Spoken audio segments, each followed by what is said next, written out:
ইরানের সর্বোচ্চ নেতা আয়াতুল্লাহ আলী খামেনি যুক্তরাষ্ট্র ও ইসরায়েলের যৌথ সামরিক অভিযানে নিহত হয়েছেন। ১ মার্চ ইরানের রাষ্ট্রীয় সংবাদ মাধ্যম IRIB এবং আধা সরকারি সংবাদ সংস্থা তাসনিম ও ফোর্স নিউজ এই মৃত্যুর সংবাদটি নিশ্চিত করেছে। বার্তা সংস্থা রয়টার্সের এক প্রতিবেদনে জানা গেছে, শনিবার ভোরে যখন ইসরায়েল ও যুক্তরাষ্ট্র যৌথভাবে ইরানে হামলা শুরু করে, তখন খামেনি তেহরানের একটি অত্যন্ত সুরক্ষিত গোপন স্থানে তার শীর্ষ উপদেষ্টাদের নিয়ে জরুরি বৈঠকে বসেছিলেন। মার্কিন প্রেসিডেন্ট ডোনাল্ড ট্রাম্প শনিবারই প্রথম খামেনির মৃত্যুর দাবিটি সামনে আনেন।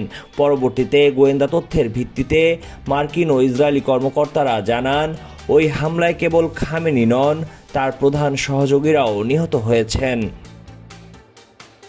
এদিকে ইরানের প্রেসিডেন্ট মাসুদ পেজিশকিয়ান সর্বোচ্চ নেতা আয়াতুল্লাহ আলী খামেনির হত্যাকাণ্ডকে জঘন্য অপরাধ উল্লেখ করে উপযুক্ত জবাব দেওয়ার প্রতিশ্রুতি দিয়েছেন। প্রেসিডেন্টের কার্যালয় থেকে প্রকাশিত এক বিবৃতিতে এ ঘোষণা দেয়া হয়। বিবৃতিতে বলা হয়, এই জঘন্য অপরাধের কোনো জবাব দেওয়া হবে না, এমনটি ভাবার কোনো কারণ নেই। এটি ইসলামী বিশ্ব ও শিয়া মতবাদের ইতিহাসে এক নতুন অধ্যায়ের সূচনা করবে। খামেনির কথা উল্লেখ করে বলা হয়, এই উচ্চপদস্থ নেতার পবিত্র রক্ত খরস্রোতা ঝর্ণার মতো প্রবাহিত হবে এবং আমেরিকান জায়ানবাদী নিপীড়ন ও অপরাধের শিকড় উপড়ে ফেলবে।